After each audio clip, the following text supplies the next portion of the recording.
Всем привет! И сегодня в обзоре еще одна буржуйская машина Olympia SM7, выпущенная в ФРГ в Западной Германии в 1963 году.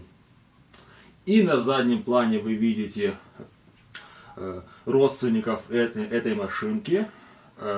Дедушка этих двух моделей машина Olympia Elite, выпущенная в 1935 году, и про нее уже есть обзор на канале. И машина Optima Elite 3, выпущенная в ГДР. И эти две машинки, это не просто две машинки, а можно сказать зримое выражение двух политико-экономических систем: социализм и капитализм.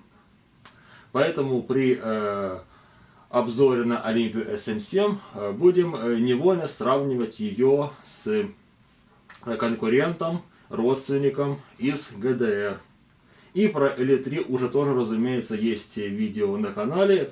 Это одна из моих любимых машинок. Обе машины, конечно, отличные. Западные пользователи их все очень любят, обожают. А у нас она не популярна по одной простой причине: на русском ее нету. И мне удалось ее переделать на русский с немецкого. Изначально эта машина была выставлена в прошлом году, примерно год назад она появилась в продаже. Она провисела несколько месяцев, ее на немецком никто не хотел покупать. И я ее наконец-то выкупил за, кажется, за 7000. Там еще была довольно дорогая доставка. Вышел с доставкой 10 000. Вот. Но мало было и купить, надо было еще найти донора. Литеры я решил припаять из своих запасов. У меня был комплект нового мелкого шрифта.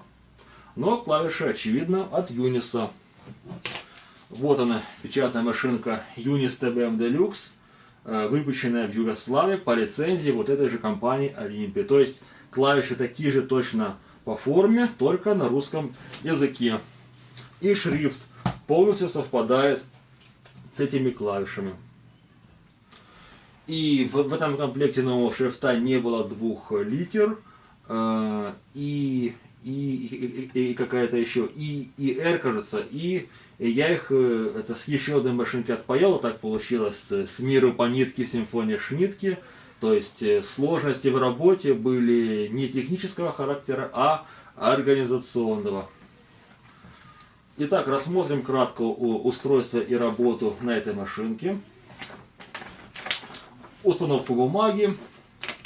Как обычно, прикладываем бумагу в прорезь, прокручиваем бумагу от себя и прижимаем бумагу планкой. Причем здесь ее поднимать не нужно за счет вот этих пластиковых строкоуказателей. То есть как на продвинутых канцелярках это здесь реализовано. Снимаем замок каретки. Замок каретки находится вот в этом углу клавиатуры. Нажимаем этот рычаг вниз, и каретку можно двигать. Ход каретки здесь бесшумный. Впрочем, и на старой Олимпии он тоже бесшумный. В отличие от Olympia Elite и Elite 3, здесь добавлен второй рычаг свободного хода каретки. И он стал нажиматься гораздо легче и приятнее. Здесь как-то более топорно реализован, но хотя тоже, конечно, удобно пользоваться. Итак, перепаял машину, разумеется, в соответствии с новой раскладкой, строго в соответствии с ГОСТом 1953 года. Такой же раскладка были и вот на поздних Эриках с 10 модели, и на всех этих Эриках, на Юнисе, на Консуле. Вот на Любаве, можно сказать, но на Любаве там пару литер отличаются, и на Москве тоже. Итак, в печати машина довольно легкая, полегче, чем Elite 3 и старая Olympia, но за счет того, что они имеют четкую отдачу, эти машины мне нравятся больше, поэтому я решил ее продать. здесь как будто вот та же фигня, что вот с этим вот несчастным Юнисом. Как будто вот под клавиатуру напихали ваты. Ход клавиш вроде бы легкий и приятный, но мне нравится, когда литера четко упирается в вал. Здесь мы вот нажимаем его медленно со всей силы, и то она еле-еле доходит. Это сделано специально, чтобы повысить скорость печати. И действительно, по скорости печати эта портативная машина приближается к канцеляркам. Расположение всех клавиш рычагов здесь стандартное. Клавиша замка верхнего регистра для печати заглавных букв. Клавиша освобождения полей.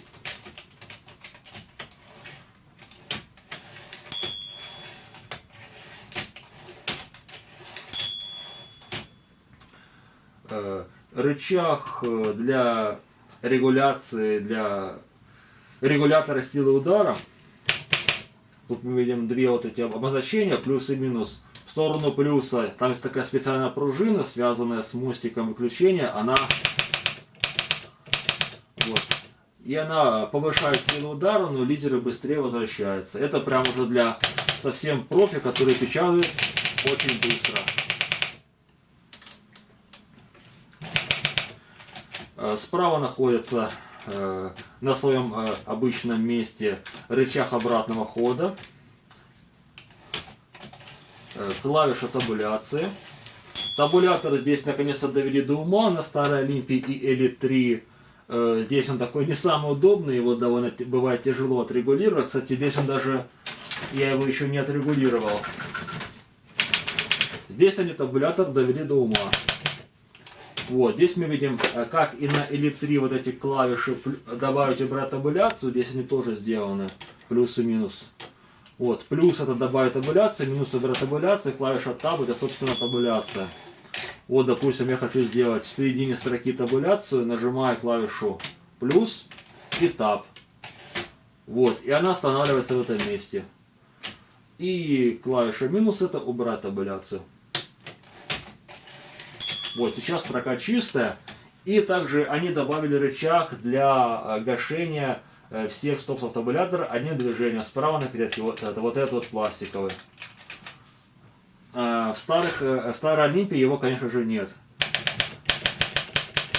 Если правильно помню, в Elite 3 там есть на каретке сзади такой рычаг для гашения. Вот. Так, далее. С клавиатурой все, на каретке интервальный рычаг для перевода строки. Довольно удобные формы. На Elite 3 он тоже такой, хоть и длинный, но сделан из нормального металла. И тоже им удобно пользоваться. В Elite 2 он чуть более короткий, похож по форме на старый олимповский.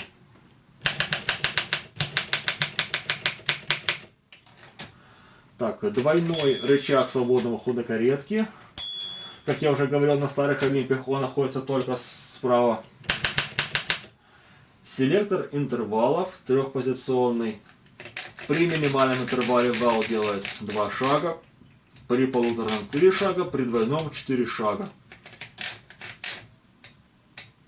Если этот рычаг поставить в упор от себя, то вал вращается свободно. На Elite 3 и на старой Олимпии для этого есть отдельный рычаг. Вот он находится слева, возле левой ручки вала. Мы его нажимаем вниз, и здесь тоже вал свободно вращается. То есть, как по мне, вот это спорное техническое решение, что они это совместили это в одном рычаге селектор интервала и свободное вращение вала. Также здесь они так добавили, что это выдвигаешь вот эту ручку влево, и вал тоже свободно вращается, причем трещотка остается на месте. Вот кстати, на Elite 3 тоже так же сделано, только чуть более тяжело топорно сделано. Здесь полегче, поприятнее. И вот эта же самая кнопка, она вот эту функцию может так и слева, справа. Вот. Рычаг освобождения бумаги. Определенно лучше, удобнее в SM7, чем в Elite3. Потому что в Elite3 он сделан из пластика. Я им вот им пользуюсь нежно, аккуратно. А здесь можно раз так, даже не бояться его сломать. С ним ничего не будет, потому что он из металла сделан. Рычаг освобождения бумаги отодвигает прижимные ролики от головного вала, и бумагу можно вытащить. Здесь так находятся два полиустановителя, левый и правый. Здесь они более удобно расположены, чем в старой Олимпии. И здесь, потому что здесь они сзади, и там нет шкалы. А здесь именно вот такая шкала есть. Правда, шкала сделана из пластика. Тоже спорное техническое решение. Лучше бы они сделали, например, металлическую пластину с гравировкой и приклеили его и вот на этот щиток. Это было бы гораздо удобнее практически. А так вот боишься вот эту пластиковую хреновину сломать. Вот, кстати, она перекочевала и в Юнис. Вот. Такая же точно хреновина, но здесь ее сломать сложнее, потому что она вот не выпирает. Вот, передвижной уголок, бумага-направитель, он же есть вот и здесь. Вот, пюпитр здесь вот так вот работает, выдвижной. На Elite3 тоже. Кстати, на Elite3, мне кажется, он как-то поприятнее. Здесь он сделан это чуть более хлипкий на ощупь. Но зато здесь мы видим вот такую вот красивую гравировку. Я не помню, не знаю ее название такое, это как на этих, на часах. И шкалу тоже с гравировкой.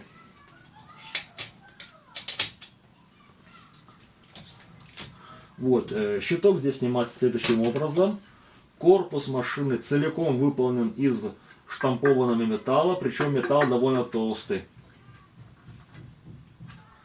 Вот, шильдик на Olympia SM7 сделан из пластмассы, на Elite3 он металлический, а на старой Olympia нанесен краской. По щиткам видим две катушки с лентой. При печати лента наматывается на одну из катушек, сматывается со второй катушки. Лентопротяжный механизм здесь устроен одинаково во всех трех машинках. Тоже это довольно совершенный механизм, к нему претензий вообще нету.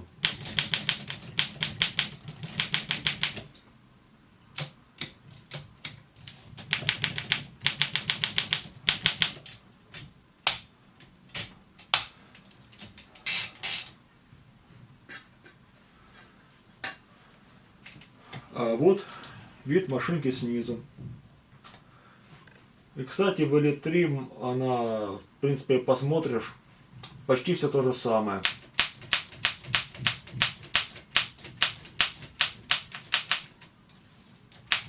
Вот клавишные рычаги. Вот этот мостик для прокрутки ленты. Вот этот мостик выключения. Вот барабан с пружиной.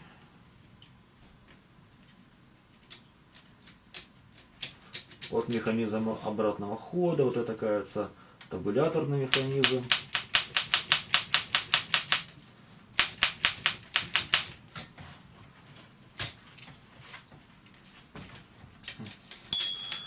Ну, в принципе, все функции рассказал. Кстати, если захотите такую же машинку, надыбайте где-нибудь эту машину на немецком и пришлите ее ко мне. И донорский Юнис. Я поставлю на нее клавиши и литеры с Юниса. Шрифт будет, скорее всего, крупный, потому что на Юнисе почти все крупный шрифт. Но если достанете Юнис мелким шрифтом, то поставлю, соответственно, мелкий.